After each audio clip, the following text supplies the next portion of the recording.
बांग्लादेश इस समय अपने चावल आयात को लेकर चर्चा में है। चावल खपत के मद्देनजर बांग्लादेश इन दिनों भारत समेत दुनिया के कई देशों से चावल का इंपोर्ट कर रहा है और अब इसी बीच फूड एंड एग्रीकल्चर ऑर्गेनाइजेशन यानी FAO ने बांग्लादेश के चावल उत्पादन में बढ़ोतरी का अनुमान जारी किया है। दरअसल FAO का अनुमान है कि बांग्लादेश में 2025 में बोई गई धान की फसल से 6.2 करोड़ टन धान का उत्पादन सामने आ सकता है, जो पिछले साल के धान उत्पादन के 2.4% से ज्यादा होगा। FAO का कहना है कि ऐसा अमन और बोरो सीजन में ज्यादा बुआई के कारण हो सकता है। दरअसल UN एजेंसी FAO का अनुमान है कि 2025 में बोई गई धान की फसल से धान का उत्पादन औसत से ज्यादा रहेगा। कहा जा रहा है कि 2020 से 2024 के दौरान औसत नेशनल प्रोडक्शन 5.83 करोड़ टन रहा, जहां पिछले महीने के आखिर में बांग्लादेश पर जारी अपनी कंट्री ब्रीफ में UN एजेंसी ने कहा कि अमन फसल की कटाई, जो सालाना प्रोडक्शन का लगभग 35% है, दिसंबर 2025 के आखिर तक पूरी हो जाएगी। प्रोडक्शन औसत से ज्यादा रहने का अनुमान है, जिसका मुख्य कारण बम्पर पैदावार और अच्छा मौसम बताया जा रहा है। इसी बीच बांग्लादेश में 2025 में बोई गई धान की फसल को लेकर डिपार्टमेंट ऑफ एग्रीकल्चर एक्सटेंशन के अनुसार बांग्लादेश में बारिश पर निर्भर अमन का रकबा साल दर साल 5.5% बढ़कर 2025 में 59.23 लाख हेक्टेयर हो गया, जहां FAO ने पिछले साल की बोरो फसल का भी जिक्र किया, जो कुल उत्पादन का लगभग 55% है, और कहा गया कि उत्पादन रिकॉर्ड 3.17 करोड़ टन होने का अनुमान है और यह बुआई के समय ऊंची कीमतों और अच्छे मौसम से अच्छी पैदावार के जवाब में ज्यादा बुआई को दिखाता है।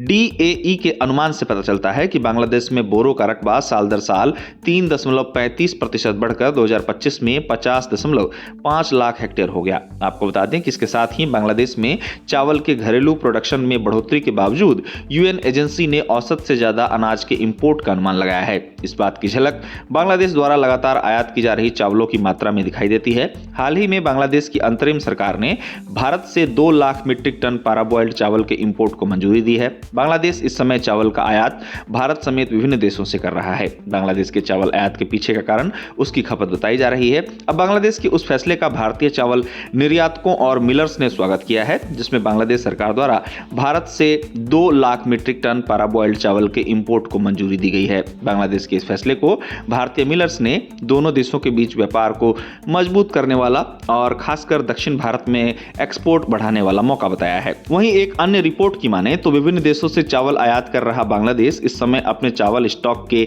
सर्वोच्च स्तर पर भी है, लेकिन बावजूद इसके पिछले कुछ महीनों में यह देखा गया है कि लगातार चावल आयात को बांग्लादेश की अंतरिम सरकार द्वारा मंजूरी दी जा रही है।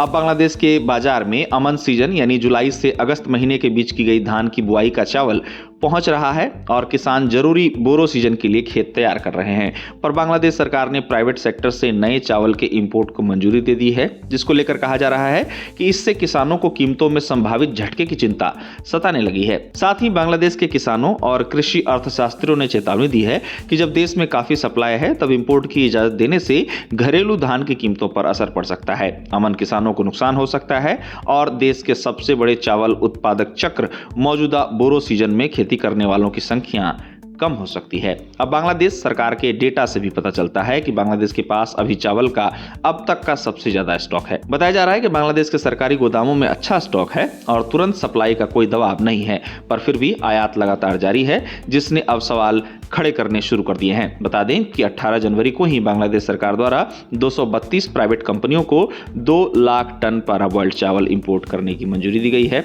अब बांग्लादेश के फाइनेंशियल ईयर 2026 में चावल इंपोर्ट को लेकर बनाए गए नीति की बात करें तो बांग्लादेश इस साल 9 लाख टन चावल का आयात करने जा रहा है, जिसमें प्राइवेट ट्रेडर्स को 5 लाख टन चावल आयात करने की इजाजत दी जाएगी और 4 लाख टन चावल का आयात गवर्नमेंट टू गवर्नमेंट डील्स और इंटरनेशनल टेंडर्स के जरिए सोर्स किए जाने की खबर है। इसी बीच अब FAO का अनुमान है कि बांग्लादेश में 2025 में बोई गई धान की फसल से 6.2 करोड़ टन धान का उत्पादन सामने आ सकता है, जो पिछले साल के धान उत्पादन के 2.4% से ज्यादा होगा।